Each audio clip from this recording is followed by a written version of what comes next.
জয় হিন্দ বন্ধুরা। ইতিমধ্যে তোমাদের ডাব্লিউপি মেন রেজাল্ট পাবলিশ হয়ে গেল।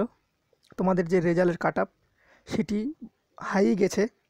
হাই যাওয়ার কারণ হয়তো করোনা ভাইরাসে হয়তো ইন্টারভিউয়ে কম ছেলেপেলেকে ডাকতে পারে, ঠিক আছে। এটা সঠিক বলা যাচ্ছে না ইন্টারভিউয়ে কত গুণ পাস করাইছে, হয়তো কম পাস করাইছে আগের বারের তুলনায়, নাহলে এত বেশি কাট আপ যাওয়ার কথা নয়।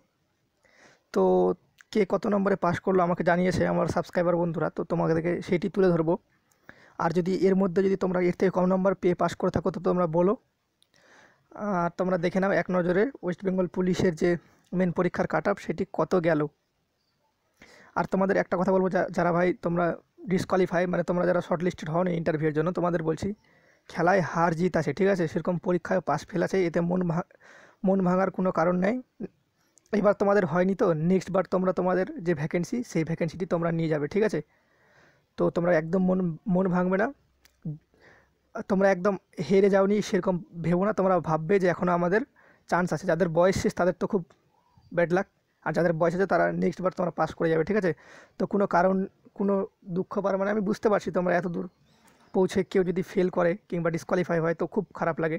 সেটি আমার সাথে একবার হয়েছিল। তো কোনো কিছু সেটি তো বলে তো আমি তোমাদের বোঝাতে পারবো না, তো খারাপ তোমাদের লাগবেই ভাই। তো কি করব এখন বলো, কপালের নাম গোপাল, কপালে ছিল না হয়তো তোমাদের, সেই জন্যই তোমাদের হয়নি।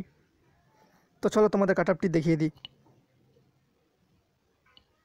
তো তোমরা দেখতে পাচ্ছ এখানে ওয়েস্ট বেঙ্গল পুলিশ মেন কাট আপ, ঠিক আছে। ইউআর 41 থেকে 43, আমার একটা বন্ধু 41 ইউআর সে পাস করেছে। ওবিসি বি 39-এ পাস করেছে, ওই জন্য 39 লিখেছি, 39 থেকে 41, 39-এ পাস করেছে।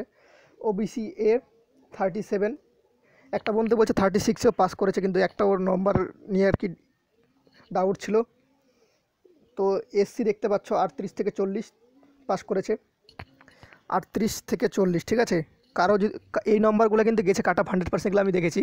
তো এই নম্বরগুলো পেয়ে যদি কেউ ফেল করে থাকো তাহলে তোমরা ভাববে হয়তো তোমাদের নম্বর গুনতে কোনো ভুল হচ্ছে, কিংবা তোমাদের কোনো কোশ্চেনে হয়তো কোনো কিছু ভুল করেছো, কিংবা খাতায় রোল নম্বর ভুল করে দিয়ে আসতে পারো। তো তারপর তোমরা এসটি দেখতে পাচ্ছ, এসটি গেছে 33 থেকে 36-এর মধ্যে, ঠিক আছে। এসটিটা সঠিক বলা যাচ্ছে না 33 থেকে 36-এর মধ্যে, কারণ আমার একটা বন্ধু 35+ পেয়েছে, সে পাস করেছে। এখন কত গিয়েছে কম সেটি বলতে পারছি না। তো ইউআরটা কনফার্ম। ওবিসিটা 39-এ পাস করেছে, ওবিসি এর 37-এ পাস, এসটি 38-এ পাস করেছে, এসটিটা সঠিক 34+ পাস করেছে, ঠিক আছে। বন্ধুটা এখন বলতে পারছি না। তো এইটুকুই তোমাদের কাছে ছোটো আপডেট ছিল। আর তোমাদের বলবো ওয়েস্ট বেঙ্গল পুলিশের নিউ ভ্যাকেন্সি বেরোবে এই সালে, কলকাতা পুলিশ নিউ ভ্যাকেন্সি বেরোবে, গ্রুপ ডি বেরোবে, ঠিক আছে। যারা পুলিশের ড্রিম, যাদের পুলিশ চাকরি করার স্বপ্ন আছে, তারা অবশ্যই, আমি চ্যানেলটা সাবস্ক্রাইব করার কথা কোনো কিছু বলবো না, তো তোমাদের জন্য আমি একটা গুড নিউজ দিব। দুদিনের মধ্যে উইথ অফিসিয়াল প্রুফ দিব তোমাদের যে ওয়েস্ট বেঙ্গল পুলিশের ভ্যাকেন্সি কবে বেরোতে পারে, কলকাতা পুলিশ কবে বেরোতে পারে, আর গ্রুপ ডি, ঠিক আছে। তো চলো বাই বন্ধুরা, তোমাদের জন্য আমারও খুব খারাপ লাগছে, কারণ আমিও কাট অফ বানিয়েছিলাম, কাট অফ কারো ম্যাচ করেনি। আশা করা যায় হয়তো করোনা ভাইরাসের কারণে ইন্টারভিউ কম জনকে ডেকেছে বলে কাট অফ একটু বেশি গেছে, ঠিক আছে। তো তোমরা যারা ডিসকোয়ালিফাই তাদের জন্য বলবো ভাই, তোমরা নেক্সট বার তোমাদের যে ভ্যাকেন্সি আছে নেক্সট বার তোমাদের জব হয়ে যাবে। মানুষ একবার ঠেকলে তারপর শেখে, ঠিক আছে। আর যারা ভাই তোমরা পাস করেছো তাদের জন্য কংগ্রাচুলেশন, তোমরা ইন্টারভিউ প্রস্তুতি নাও। তো চলো বাই, আর বেশি কথা বলছি না।